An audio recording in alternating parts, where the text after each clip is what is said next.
Welcome to episode 75 of the Toadstool Boardroom for the week of January 24th, 2024. My name's Logan Plant, and it's a two-man show this week. I'm joined by Chris Shriver. Hi, Chris. Hello.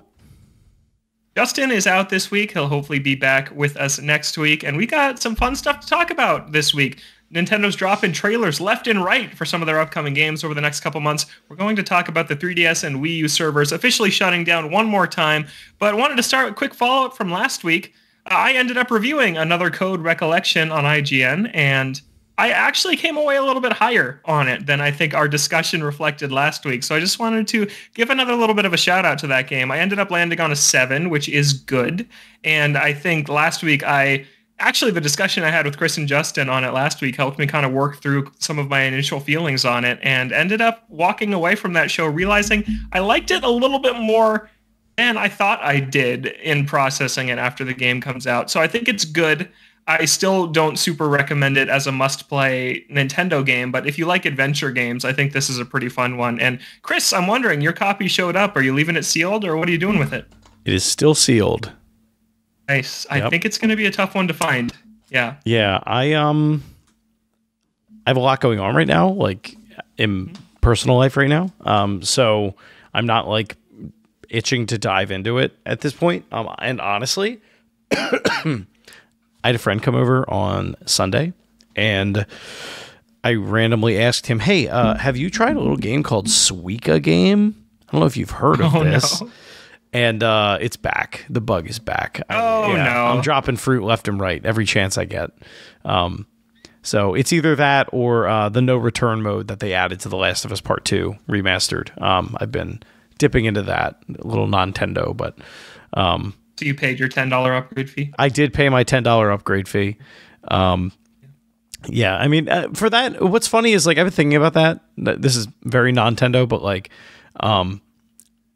if I think of it in terms of I bought DLC for $10, I'm not as offended, because that's what it feels like. But I think if I were to look at it like it is a $10 upgrade fee for the PS5 version of the campaign, then I would be upset because it doesn't look any different. Yeah, I don't understand the naming convention for this thing.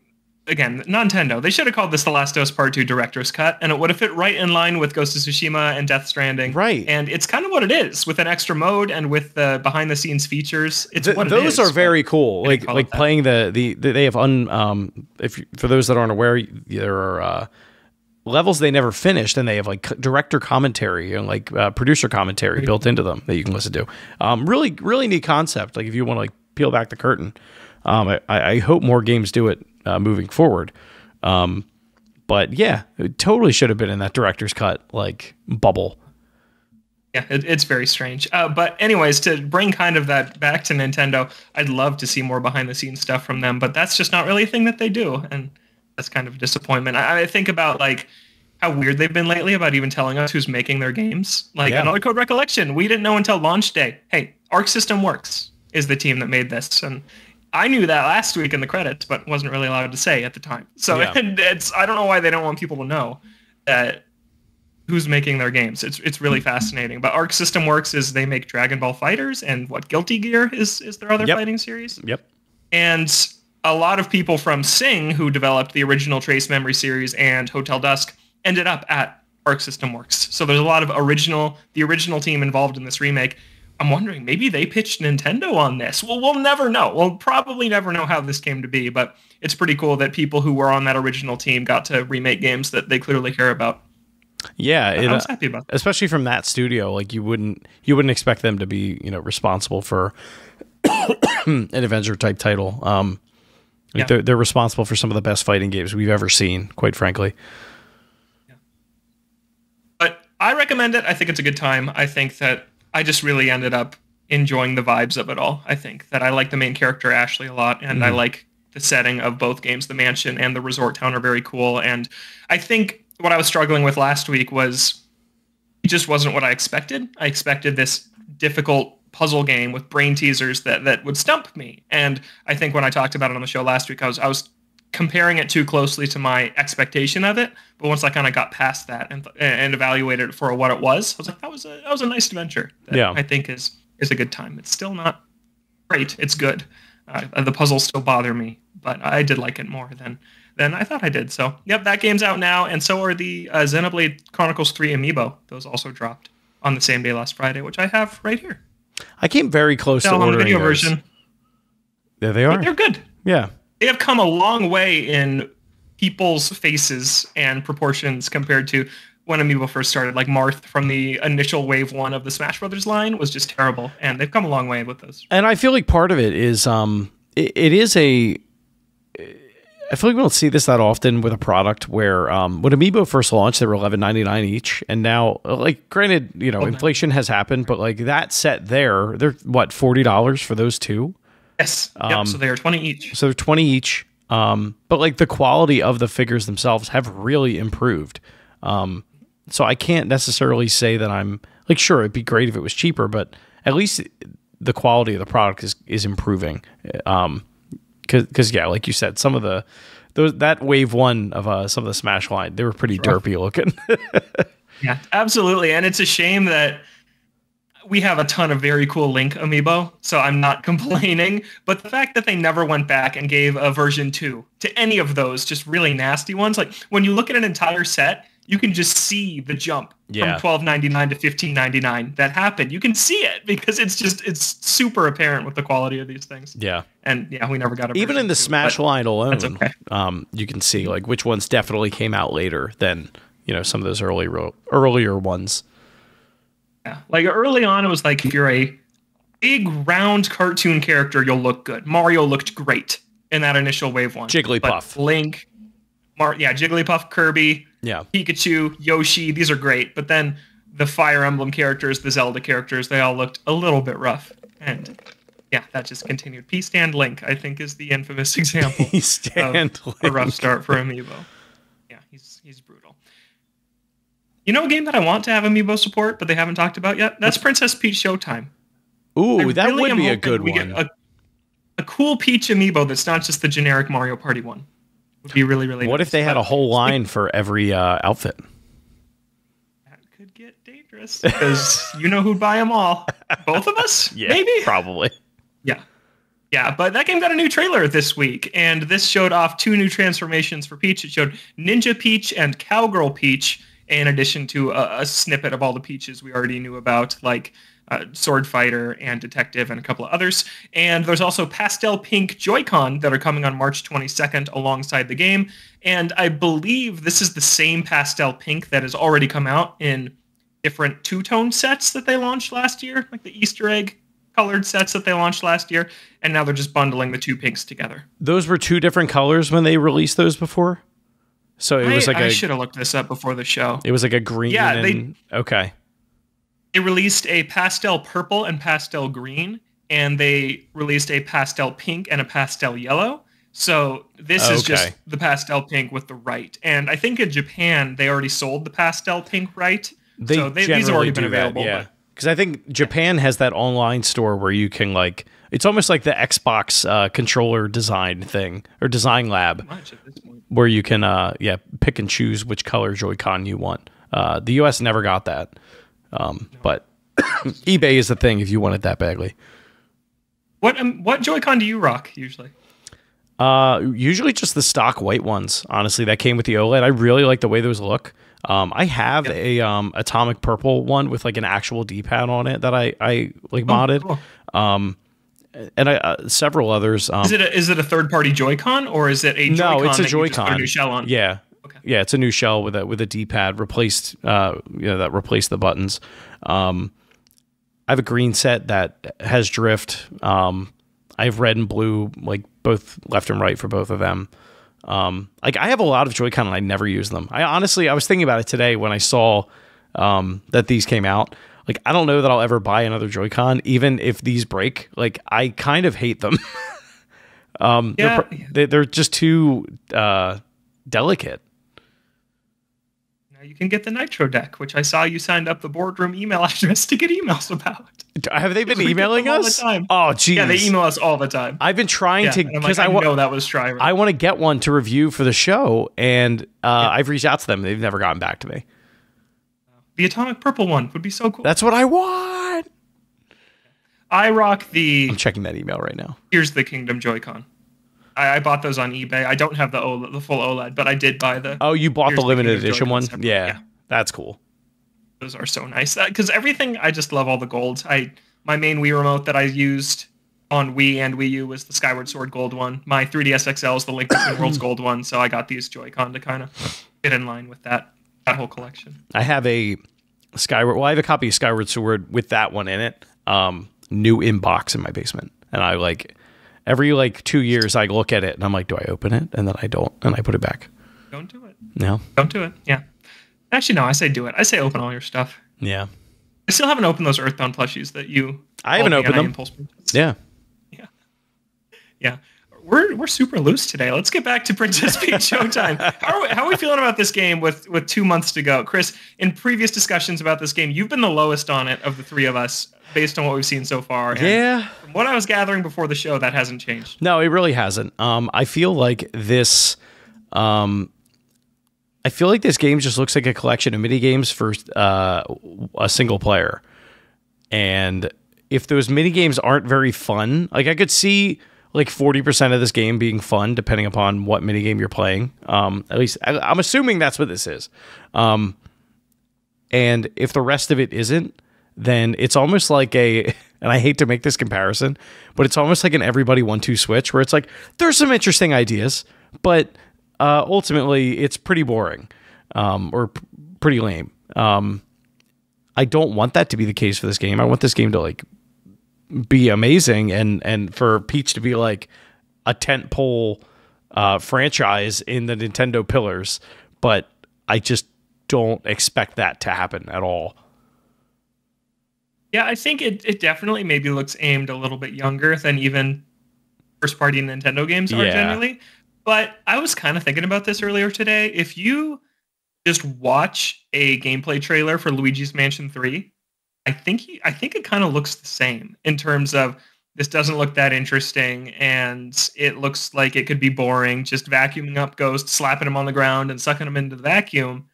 I feel like you could say that about Luigi's Mansion 3, but when you play it, I think that the wonder of it kind of takes over a little bit, and I'm wondering if Princess Peach Showtime is a game that won't show as well as it plays. And there should be impressions coming out at some point. Nintendo always does preview events for press about a month or two before the game's launch. So we're going to hear some impressions of this before, I think, at some point.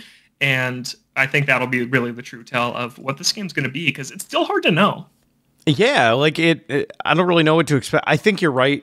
I think there's a very good chance that it is a game similar to, or not similar to, but on the same wavelength as a Yoshi's Crafted World in terms of the target audience, just a younger demographic. But like you said, I could be totally wrong. Animal Crossing is kind of the same way, where if you look at Animal Crossing and don't know anything about it, or someone explains what it is to you, there's not a lot there. It's oh wow, well you go around and you plant stuff and gather fruit and design some clothes, and it's to a lot of people that is not appealing, but when you actually get it in their hands, then they see the magic behind it. And a lot of people that you wouldn't expect, would be into that. So yeah, no, I see where you're coming from for sure. Wow, they have sent us a lot of emails. Nitro Deck. Nitro Deck. Not a sponsor. Yeah, I really want outlets to get previews of this. Because I want to hear what I want to hear what a real person has to say about it, and not just the person in the Nintendo Direct. Yeah, I agree. And here's something that concerns me about this game is that whenever a game is constantly swapping mechanics like this, it seems like Peach is playing a different transformation pretty much every level. We don't know if this is going to be a switch on the fly thing, like a Kirby copy ability. I kind of think it's going to be okay, here's the detective world. You're going to play as a detective in this world. And some games handle this better than others, but I think that when a mechanic is introduced and then tossed out so quickly, I think it can be very shallow to play. And if I trust one developer to do it right, it would be Nintendo. It Takes Two is a game I could not stand. I hated that game. Everybody else loved it. I didn't, because I feel like it would introduce this mechanic like magnet ability, and one person had positive and one person had negative, and you'd have to open doors and move balls and do all these interesting things with it. And by the time it finally got to that point where I feel like they trained me in this mechanic, now it's time to blow it up to 11 and really see what you can do with it, which is something Nintendo is the best in the world at. It was moving on to the next level, and that mechanic was gone forever. So it felt like every mechanic was just the tutorial for that mechanic for a level we never got. Yeah. And I think that I worry about that with this game, where it's like, okay, here's the detective level, and you play it, it's extremely basic, and then you never see it again. And that's the one thing I hope that they avoid. I hope that they can... There's enough time with each transformation. I hope that the ones... Honestly, I hope the ones we've seen is it. I hope they don't add more. I think this is enough to build a 10 to 12-hour game around, which is how long I expect this to be. And I hope that you get 2 hours with each of these, and you start, it introduces it to you, and then it gets harder, or even just more creative, not even necessarily more challenging. And that's my hope, because I could see it being, here's the sword fighter level, you fight one really simple boss, and it's gone. And that's worst case scenario for this game for me. I think best case scenario, because it is like based on a stage play, it'd be really cool if it was like them telling a story and it's like, okay, now you have to solve like the mystery part of whatever tale it is that we're kind of like walking you through. Now you're doing that like detective section, and then like, oh my gosh, this happened. Then you're Ninja Peach, and like you have to fight off all these guys. Like if they present it in that kind of way, I think it could be really unique, because there's not really any game that has done that other than like Puppeteer on the PS3. But no, I agree with you. I think like you don't want it to be a jack of all trades, a master of none situation. And I think it's very easy to say that it could fall into that trap. But then you think about games like Mario Odyssey, where it's like, how many different abilities did you have in that game, taking over different enemies? It's like 75 or something. It's some crazy number. I was even going to say just Mario 3D World, which introduced a mechanic at the start of a level, and by the end of the level, you thought, wow, I just used that mechanic in 6 different ways. The double cherries are an example of that. The beeping blocks that change on the rhythm are an example of that. Nintendo's the best at it. So like I said, if there's one studio that's going to do it right, it's them. We also don't know who's making this one, though. Right. We don't know who's making this game. It could be Next Level. It could be internally at EPD in Japan. We have no idea, and it's bugging me. It's a pattern that's really bugging me over the last year. Yeah. They're just not telling us who's making these things. It's like, it's Nintendo. Don't worry about who actually made it. Just worry about the publisher. I almost wonder if it's because they have... This is probably why. They probably have so much teed up or in the pipeline for the next console that they don't want people that understand the inner workings of like just the development branches within Nintendo to be like, all right, Grezzo's working on this, Next Level's working on this, and like we can like do that Charlie Day connect the dots thing. I think that's probably why. They're just trying to keep it as hush-hush as possible. I have a question for you, actually, on that topic. Do you think we'll see a direct? This kind of leads into our next conversation a little bit. It does. Let's do that first. Yeah. And then we'll circle back to the direct conversation, which is Splatoon 3 Side Order is launching on Thursday, February 22nd. So they just dropped this out of nowhere today. And this is also earlier than expected. This was supposed to be a spring game, which I find really interesting, that it was bumped up. It's ready before spring, so that's interesting. And there was a really brief 1-minute trailer that didn't really show us anything we didn't know about the game, just kind of setting up you're in this very dystopian looking, all colors been drained from the world. It's just this like futuristic white looking city. It's based in the theme of order instead of chaos. We've talked about that on this show before. But yeah, coming on February 22nd. So that's a week after Mario vs. Donkey Kong and a few weeks before Princess Peach Showtime. And I'm excited about this one. We didn't really see anything new here. But that does lead me to also wonder that these two things both seemed like something Nintendo would say for a Direct. I still think we're going to get one. A take I saw online that I really agree with, I think it was Stealth that said this, was that it's very possible Nintendo was going to announce the Side Order release date at Nintendo Live at the Splatoon 3 concert. It got canceled. And maybe that's why they just whipped together this trailer really fast and dropped it out there. I can see that. Nintendo doesn't typically make announcements at Nintendo Live, so I don't know if I super buy it, but I could see that. And also, Nintendo likes to give some lead time before announcements or drop it day of. So if we were going to have a direct on February 12th, I think that's a little close for them to say, hey, this DLC is coming in 10 days. They don't typically do that, so I don't know. I don't think it means we're not getting a direct. I still feel like we need one. But if we don't, wow, we're getting a new hardware announcement. That has to be if it, there's right? Not one. Yeah. Because if there isn't a direct by mid-March, like at the latest, because really after Princess Peach, like there's not much. We know Luigi's Mansion 2 HD is happening in people. Who's making it?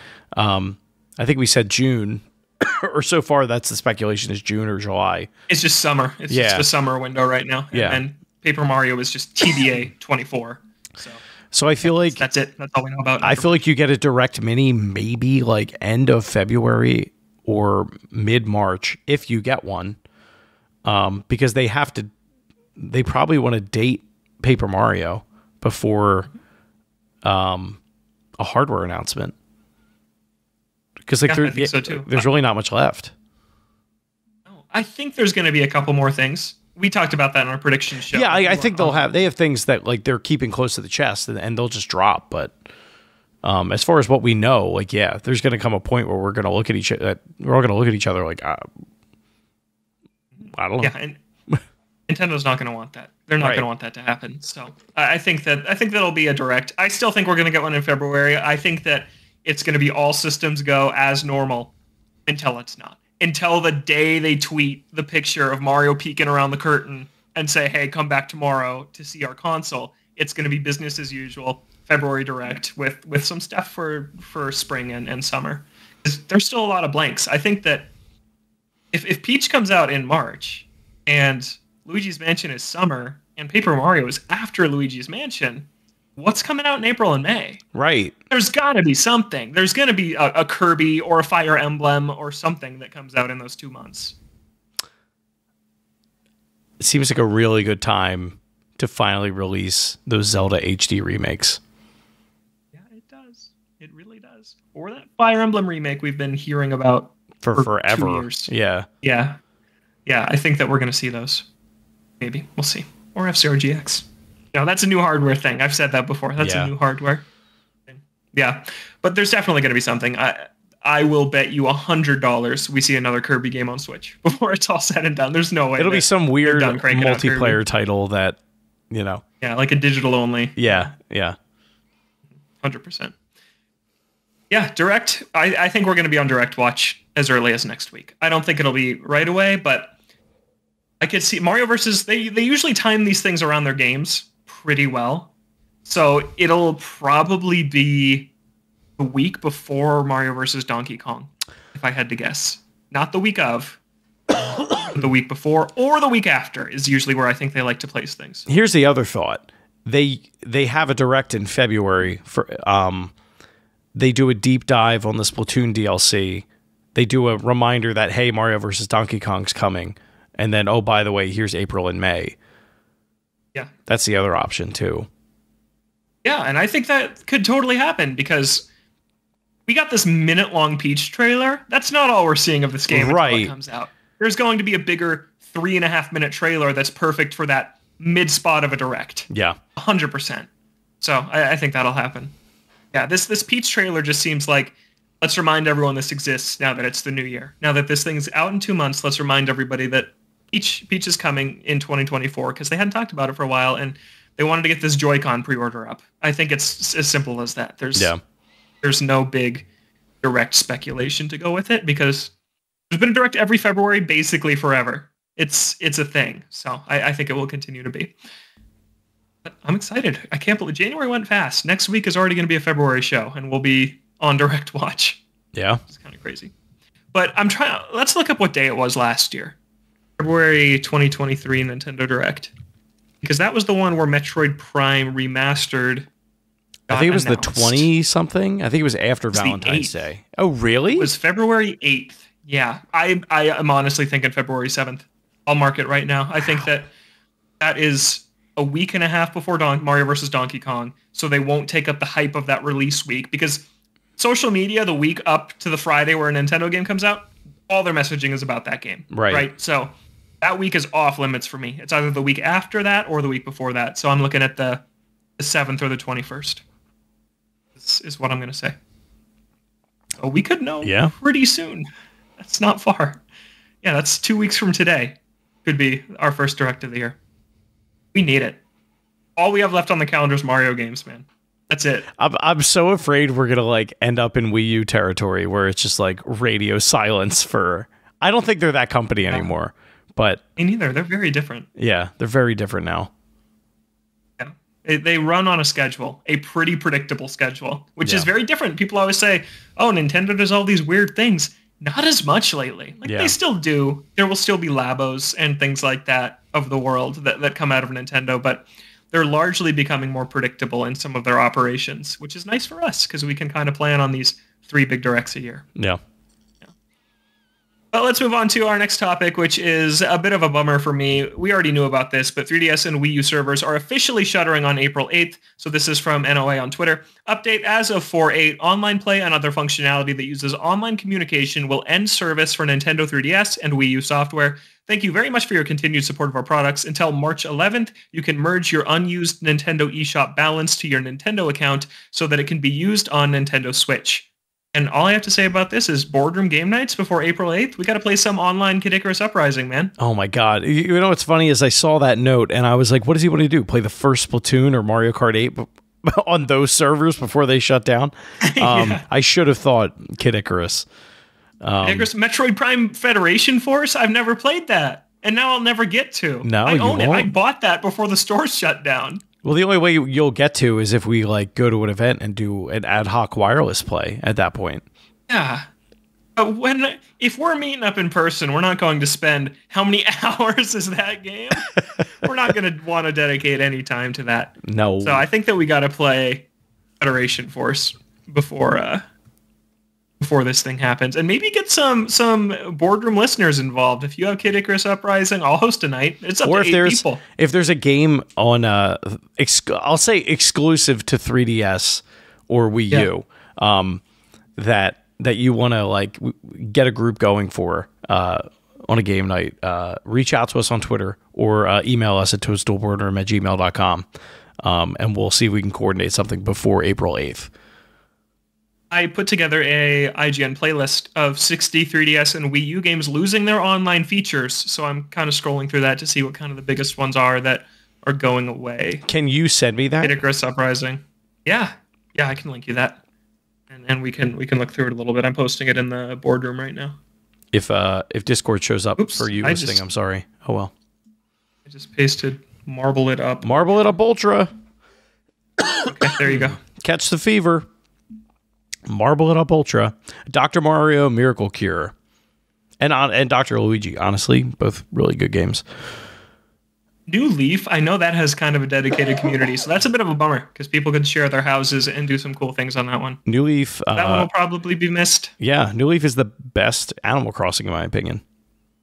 Mario Kart 7, that's a game that people still play. Mario Kart 7, yeah, that's a good game. Zelda Triforce Heroes, Federation Force. That's a bummer. I played that one last year, luckily, so I'm pretty recent on that one. The Monster Hunters that are on 3DS, Pokemon is probably the biggest one that we didn't mention yet, but that's easily the biggest one that people will care about. Pokebank is still going to be accessible, though. They haven't put the nail in the coffin on that yet. Yeah, that's right. Yeah, you should get them over to home. You should probably do that. Yeah, you should do that. Super Mario Maker. That's a bummer. Super Mario Maker is a some cool huge stuff bummer. that 2 doesn't have. Yeah, I thought about just setting up the Wii U just to download levels before they go away. If they'll even let you access them after, I don't know. I don't know that's true. I don't know. I don't think that's really how it works. No, you can download stuff. You can download stuff. Okay.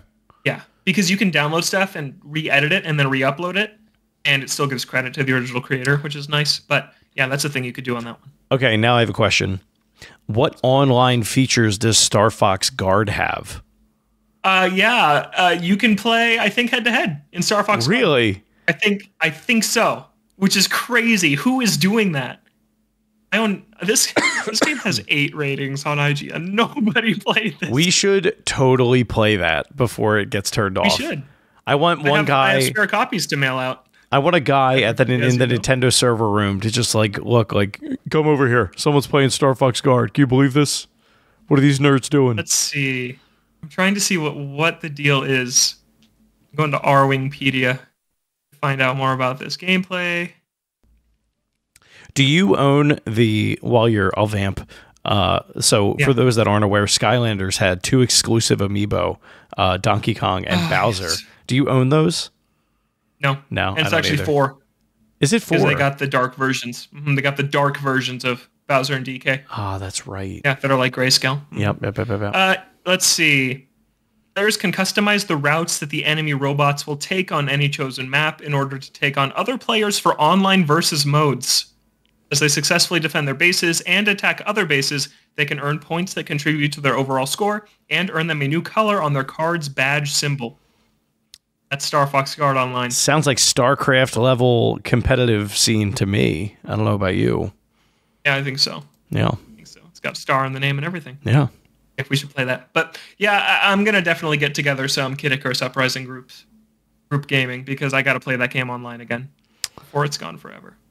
I will do that with you. If you pick a day and I put it on my calendar, we will make it happen. Stretch your hands out before so you don't get those wrist cramps. Yeah. I got to get my stand out of the crawl space. Oh, you're going to use the stand? I never liked the stand. I never used it. Didn't like it. It's not very good. I prefer just controlling it normally. No. All right, next thing. This is kind of a small piece of news. Zelda and Splatoon concerts have been rescheduled for YouTube on February 9th and 10th. So this is interesting. These were the concerts that were supposed to be held at Nintendo Live in Japan, but that event was canceled because of threats made towards employees, if you remember. Really, really unfortunate situation there. But they've rescheduled these concerts. The Zelda Orchestra will be on YouTube on February 9th for a full pre-recorded concert, and the Splatoon concert will be on the 10th, the next day, also on Nintendo's YouTube channel. So I guess a byproduct of this is we get to watch these now. We get to watch these concerts. The question that I have, though, is that they will make this a live event on YouTube, but will they make it something that you can watch again later? That is a good question. I hope so. They haven't said. If not, somebody will probably host it. Yeah. It'll just live on YouTube. They haven't said one way or another. I'm working February 9th at night for another job that I have.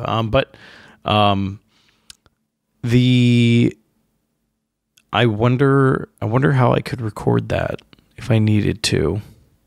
I bet I could figure out how to do that. I'm willing to bet that the Zelda concert is going to just be the same one Justin and I saw at Nintendo Live. Probably. In Seattle. Yeah. It's a very good show, though. It's a lot of fun. So you should definitely tune into that if you're a Zelda fan. How long was that? Do you remember? Oh, you probably are. 40 minutes or so. Okay. 45 minutes. Nice. Mm-hmm. Yeah. Decent length. And the funniest thing from it, I shared it on the show before, was in the middle of the concert when I realized that they only are playing tunes from games that are available on Switch. So no Wind Waker, no Twilight Princess, no Link Between Worlds, just, stuff that you can play either on Virtual Console or you can buy from the eShop were the only ones that got represented in that concert. Interesting. Which is a little sad because Wind Waker and Twilight Princess have probably my 2 favorite Zelda soundtracks. And they weren't there. Yeah. That is lame. But cool that they're finding a way to do those concerts. Logan, yes. We have breaking news on the Toadstool Boardroom. Actually, additional content for F-Zero 99 is now available for Nintendo Switch Online members. Secret tracks and private lobbies. That's huge. Yeah. That's huge. So it's the Satellaview tracks. Yeah. That were in the leaked data that they said was it. Yeah. That is awesome. That's so good. I haven't played that game in about a month, honestly. It sounds like it's time. Yeah, it's time to get back in. That is incredible. Why do they do this? Why do they drop things? When did they post that? 15 minutes ago? Yeah. 8:47. No, they posted it a minute ago. I have notifications turned on for the Nintendo account that go to my phone. Okay. Yeah. That is awesome. Secret Tracks. It's available right now. Oh Yeah. my gosh. I know what I'm doing tonight. That's awesome. That is amazing. Thank you so much. I don't think that's ever happened to us before. No. Breaking news on the Boardroom. Yeah, so if you don't remember, listeners, a couple months ago there was a data mine into F099 that said there were names in there for tracks that were only featured on the Japan exclusive Satellaview version of F-Zero that are remixed versions of Super Nintendo tracks, and it looked like those were going to come to the game, but then Nintendo said, we're done with content for this game. So we kind of thought that was it, but here they are, pulling a little sneaky. Bam. This is why no one believes them about anything. I know. Ever. Yeah. So, anyways, that's cool. Yeah. That's awesome. We got to check that out. So let's go from F-Zero to another series near and dear to my heart, which is Ace Attorney. Out this week is the Apollo Justice Ace Attorney trilogy, which is the 4th, 5th, and 6th mainline Ace Attorney games. That's Apollo Justice, Dual Destinies, and Spirit of Justice. And this, I haven't gotten to play this yet. It's not out yet. But this is not the best place to start. If you're new to the Ace Attorney series, the best place to start is either your other two options on Switch. You can't go wrong. The Phoenix Wright trilogy or the Great Ace Attorney Chronicles. But Chris and I were texting earlier today, and Chris, you said that you might want to set a little bit of a game goal for the year of 2024. I did. So I always try to pick like a handful of games each year that at some point I try to dip into. Obviously, game time, as I say, like time and time again, game time is very limited for me. So last year I picked Super Mario RPG and Earthbound, and I didn't finish either of them. Oh no, you never finished Earthbound? No, you know what? I made a mistake with that where I should have played it on the Analog Pocket, and I played it on the Super NT instead because I wanted that like authentic experience. And in hindsight, it would have been easier. I'm finishing more games on portable consoles than I am like on the TV at this point. And that game like would be kind of perfect to play on the Analog Pocket. So I've gone back and forth. I tried to export my save and like get it running, and it just wasn't possible. So at some point I'll finish Earthbound, and I've kind of become okay with that. I like that game a lot from what I've played so far. I don't want to abandon it. But that being said, I'm trying to pick a handful of titles that have kind of passed me by, maybe like one or two, and have that same kind of list this year. About 8 or 9. About 8 or 9 Ace Attorney games. That's not going to happen. Okay. I have a friend that feels the same way about the Yakuza series that you feel about the Ace Attorney series, and he tries to get me to play them every year. Way longer time commitment than Ace Attorney is. Well, like yeah. That. So that being said, I own which one is this? The Ace Attorney trilogy, the Phoenix Wright Ace Attorney trilogy. Phoenix Wright trilogy. Okay. Yeah. Mm-hmm. On Steam and the 3DS, and just have the question of, if I were to play one Ace Attorney game this year, which one should I play? Which should be the one that I like absolutely play? Is it in this collection, or do I need to get a different one? And which one is it? Okay, well, here's the thing.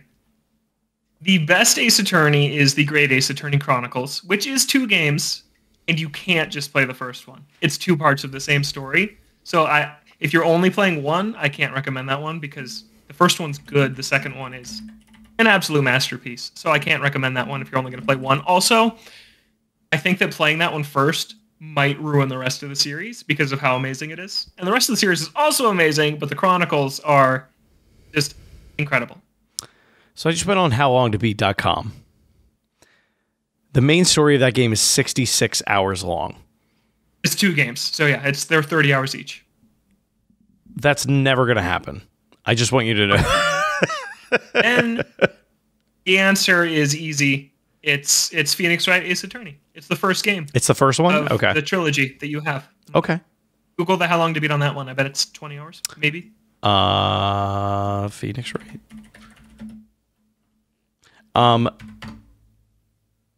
It says 154. No. Okay. What? Was that for the trilogy? No, that was for... It's 18 hours for the DS version is what this says. Which is the same version that is in the trilogy that you have. Okay. should I is there anything that I'm losing by playing it on Steam or on the Steam Deck versus playing it on the 3DS that you're aware of? Well, I do like the touchscreen. I'm pretty used to using a touchscreen for Ace Attorney, but it's not a big deal. Okay. I played the Great Ace Attorney Chronicles on Switch, mostly docked, and it was totally fine. Okay. The only thing you lose, which you wouldn't do, but it's funny to do once, is on the DS versions, when you're in court, you can hold down the Y button and then shout objection into the microphone, and that triggers the objection instead of just hitting the button. So that's it. That's literally the only thing, but you wouldn't want to do that anyway. That's amazing. It's fine to play anywhere.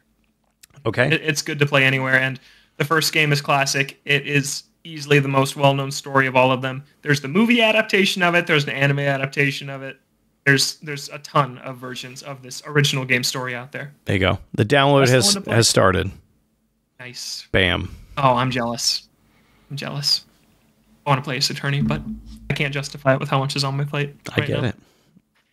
Yeah. But Chris is going to play Ace Attorney. What's the reward if you do, or the penalty if you don't? Ooh. To me, the reward is you've experienced one of the greatest games of all time. Right, that's what I mean. That's fine. I'm okay with that. But what's my penalty if I don't? You should be the one that chooses this, I think. Oh, wow. Okay. You have to play 3 consecutive hours of Mario Strikers Battle League. I'll do that. I'll make that. I'll agree to that. And I'll play with you. And it'll be head-to-head matches, and I'll probably beat you every time. Oh, my God. Okay. I have to play this game. Somebody play that game with me. Yeah. Otherwise, you got 3 hours of that waiting. We should stream that if we ever do it. Oh my God. The one time we use our Twitch channel. Well, that's like the yeah, really. That's like the time we played Mario Tennis, and you just wiped the floor with me for like a half hour, and I was like, all right, I've had enough. Yeah, that's my curse with Mario Tennis. Nobody wants to play it with me. He's too good. Yeah. Mm-hmm. I don't think I ever posted that screenshot of the final score. No. I think I should, though. Yeah, you should. Yeah, I will. Okay, we're starting to run short on time, so let's get into eGuide's emails for the week. Remember, you can always email the show, toadstoolboardroom@gmail.com, or find us on Twitter @toadstoolbr. This first one comes from Christian, who asks, what are some Mario Kart crossovers you want to see in Mario Kart 9? The Zelda and Animal Crossing courses and characters are amazing, and I'd like to see more characters join from other Nintendo games. They can get Sakurai involved so we can get all the Fire Emblem characters in. Chris, I have a pretty detailed pitch for this one. I'll throw it to you first if you have some ideas. Oh, I have a very easy layup here. I want Samus in it, and I want her gunship as a car. That'd be very cool. That's about it. That's like really all I want. We have the Kongs. Maybe throw like Chunky Kong or Cranky Kong in there. I'd be happy about that. Oh man, yeah. Dixie Kong. I love Chunky Kong. Chunky Kong's great, and he's only in one game. Awesome. It's so sad. Yeah. Yeah, that's like the main one that I like comes to mind, honestly. Like because you think about like Nintendo games and vehicles that some of them have, there aren't that many that aren't already in Mario Kart. Maybe the R-Wing or like the Landmaster would be funny from Star Fox, and maybe some of those guys. I think you're missing a big one. Really? The Warp Star, Kirby's Warp Star. I think that's a big one. You could do Kirby's Air Ride. Mm-hmm. That would be cool. I think just if the cart was just the star and you just slap wheels on it, I think that'd be fine. They should have invisible wheels for it. That would be really cool. Mm-hmm. Now you're thinking. Yeah. That sounds awesome. Here's my pitch for Mario Kart 9, and this is maybe too far-fetched, but it's what I really, really want, which is I don't want it to go full Nintendo Kart. I think that, one, they'll never do it because they would kill the brand that has sold them 60 million copies on Switch. It's going to be Mario Kart, and it will have more characters in it, I think. But Smash Brothers is already a thing. I don't feel the need to... Because here's the thing. When you turn something from Mario into Nintendo, you lose a ton of characters. You lose Waluigi. You lose like Toad and Shy Guy and Koopa and these characters that people like having in Mario Kart. Toad and Toadette and the secondary or even tertiary Mario characters that pretty much are only playable in Mario Kart. So if you turned it into Smash Kart, you lose a lot of those characters. So keep it Mario Kart. And I'm hoping the next game launches with 48 courses instead of 32, which has been standard for the last few Mario Kart games. And I want them to do the same thing. Top row of cups is the top row of 4 is 16 new Mario Kart tracks. The second row is 16 retro courses that they remake and bring up to standard of whatever the new style is. And I want them to add a third row, which is a Nintendo row. So instead of making it all Nintendo Kart, and you have a Mario Cup, a Zelda Cup, I just want that bottom row of 4 cups to be. You want it to be like Face on Mines and like On It and like all these like Kakariko Village. Yeah. I can get behind that. And I think it'd be cool if you maybe dedicated a cup to 4 big franchises to start. So my gut says the Zelda Cup, the Splatoon Cup, the Metroid Cup, and the Kirby Cup are the 4 I can see them rolling with. And then maybe DLC. It's like, here's the Pikmin Cup. Here's the Star Fox Cup. My true dream, here's the Sonic Cup. How cool would that be if they got Sega on board for this and added Sonic into Mario Kart? I think that would be amazing. But that's what I want. I want it to still be primarily Mario Kart, but the Zelda stage and the Splatoon battle stage fit in so nicely that it's something to expand on. But that's my dream. Sonic is my biggest dream. I think Sonic and Mario Kart. No, I think that is a worthy.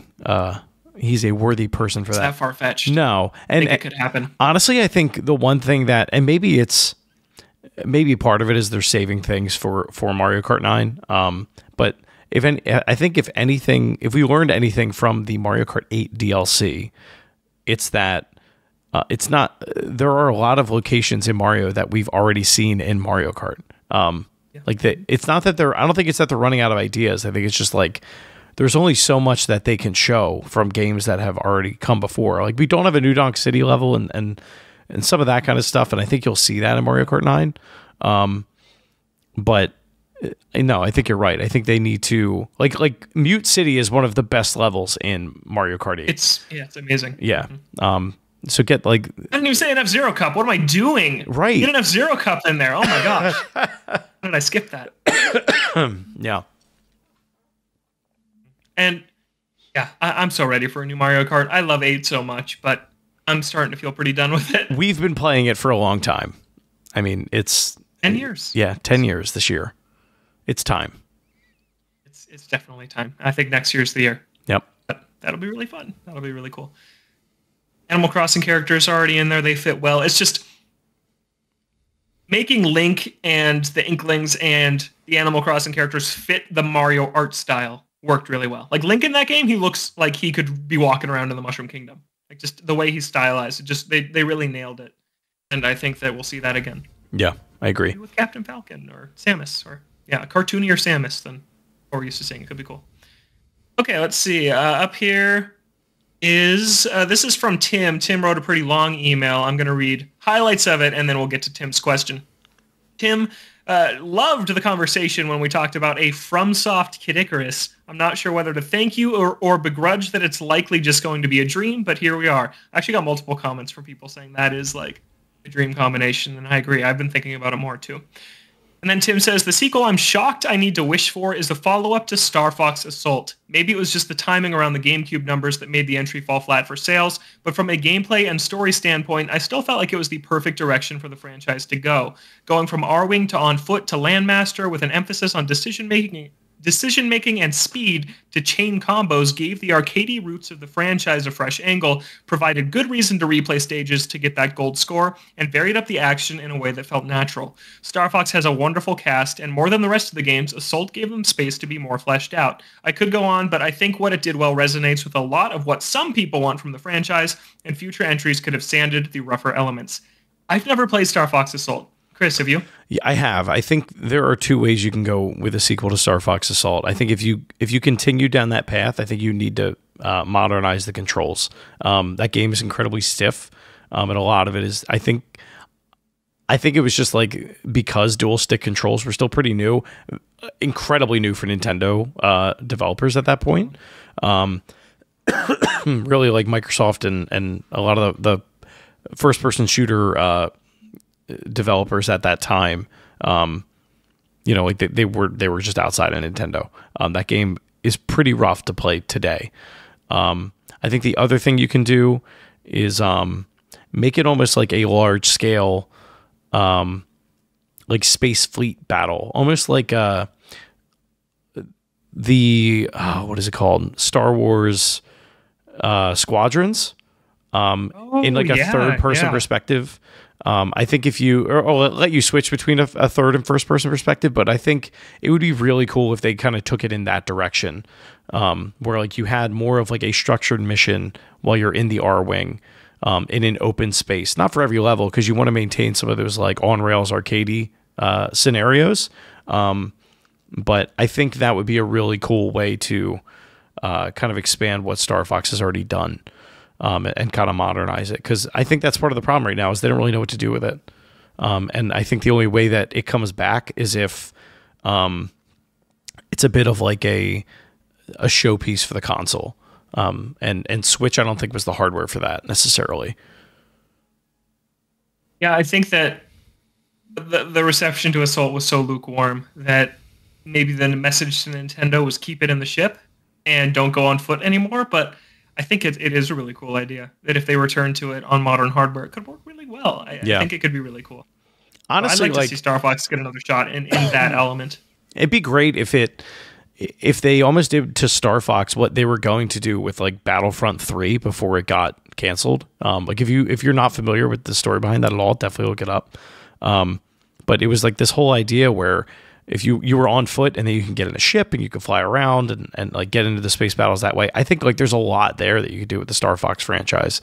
Think of Halo. Like jumping into a Banshee and flying up and shooting up the ground below. Yeah, like just have like a really large scale battle. It might be too violent for Nintendo, but like I don't know. I just think it'd be really cool. There's a fan project out there. I can't remember the name of it, but it's on PC. That it's kind of set up like that, but it's a single player experience. It has cutscenes.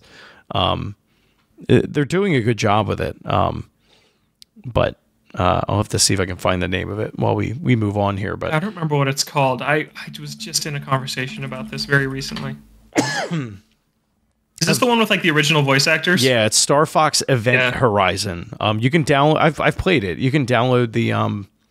Wait, they're calling it Star Fox? Yeah, like they're not holding back at all. All right, have fun when that gets shut down, everybody. Somehow it hasn't. Call it something different, and it won't. Look at Pal World. They won't. It's not getting shut down because it's not called Pokemon. I know, but it it's all the same characters. It has a lot of the original voice actors in it. The character models could be a little bit better, but like gameplay wise, it's pretty good. For being fan made, like I would play it.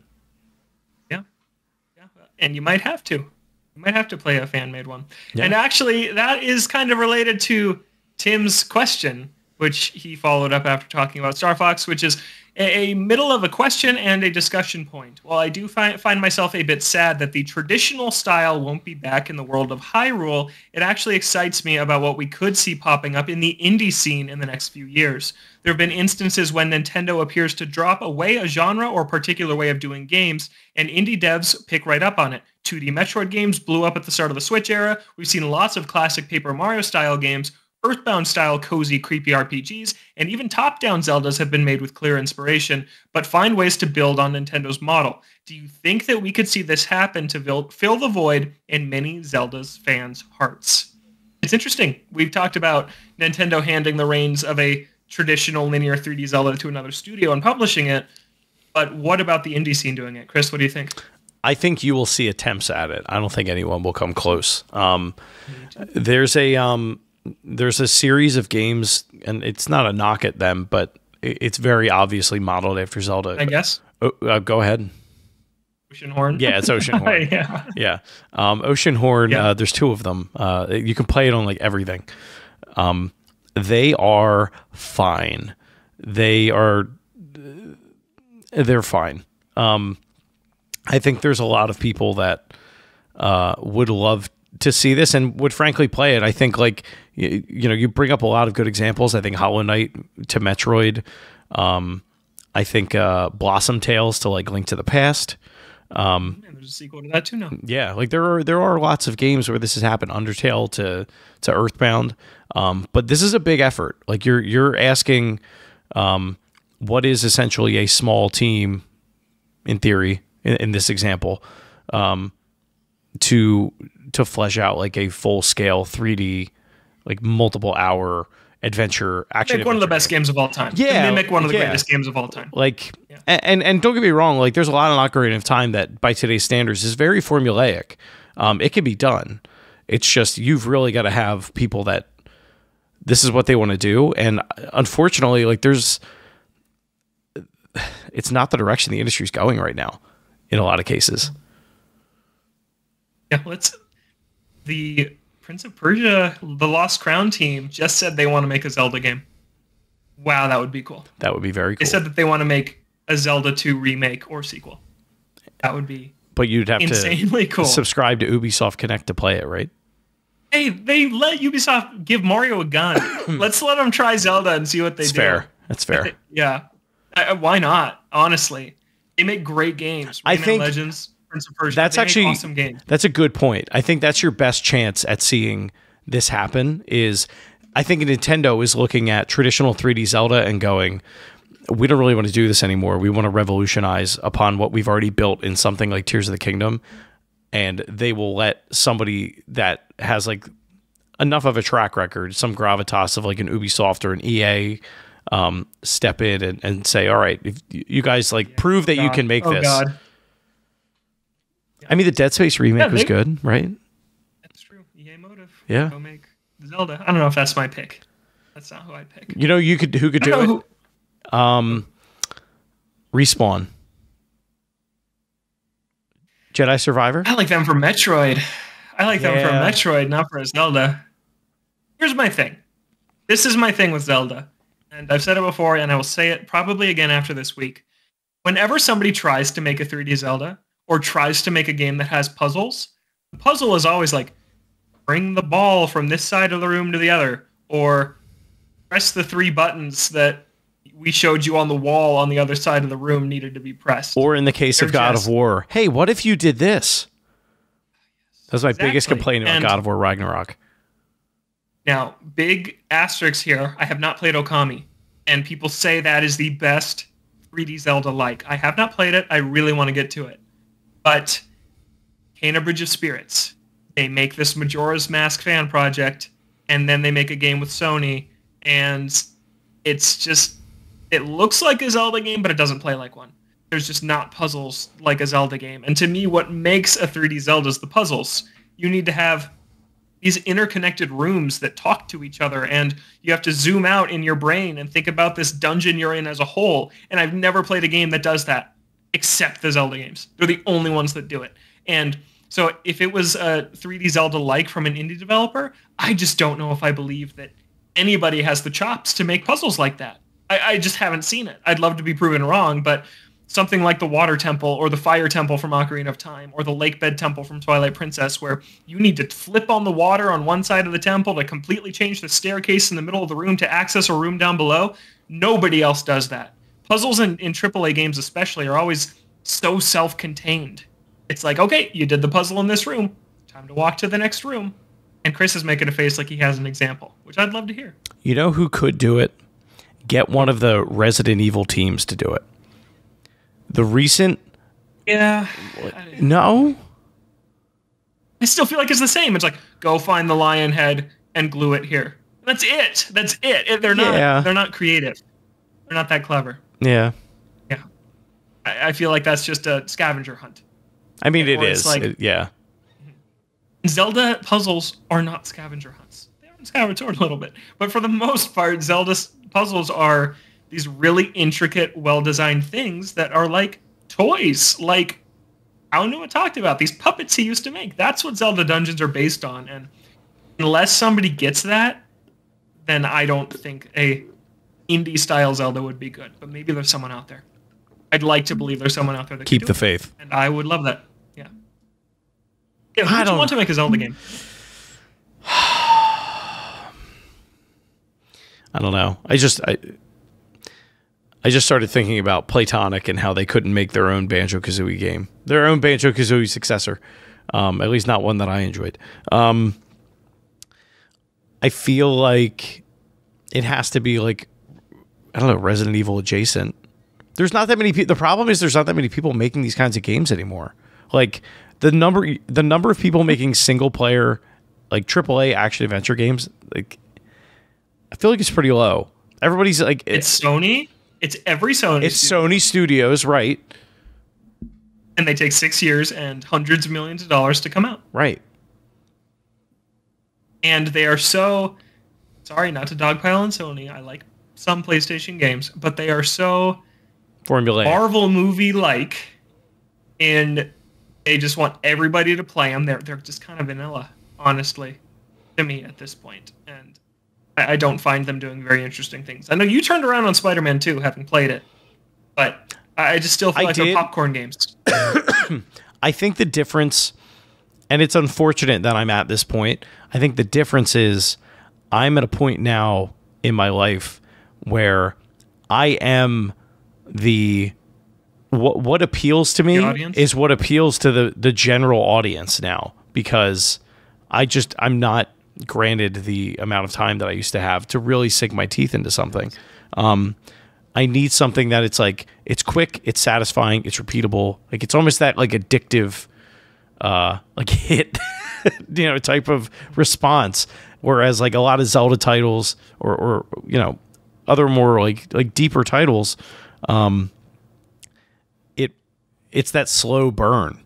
And I love games like that. My life doesn't allow me to enjoy games like that anymore. Yeah, that makes sense. It is a wider appealing thing. It's very easy to sit down and just play through Spider-Man. Right. I played it for 10 hours, and it was fine in the moment, but I just felt like it was junk food to me. It is. That's exactly what it is. Sony games. Yeah. Yeah. Which isn't bad. It's just not my not what taste. you're looking for, it's right? Just not what I look for. Yeah. So when I think about like who's gonna make a Zelda game, it's like I don't know. Nobody like there's a reason nobody has like. Yeah, exactly. Yeah, there's nothing like it.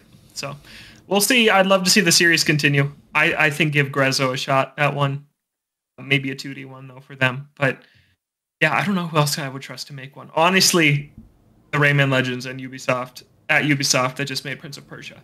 That could be a cool way to bring 2D like side-scrolling Zelda back for the first time in 30 years. They would never. 30 years almost. You don't think so? No. Why? Why? I feel like Zelda 2 is so hated by so many people. They would never.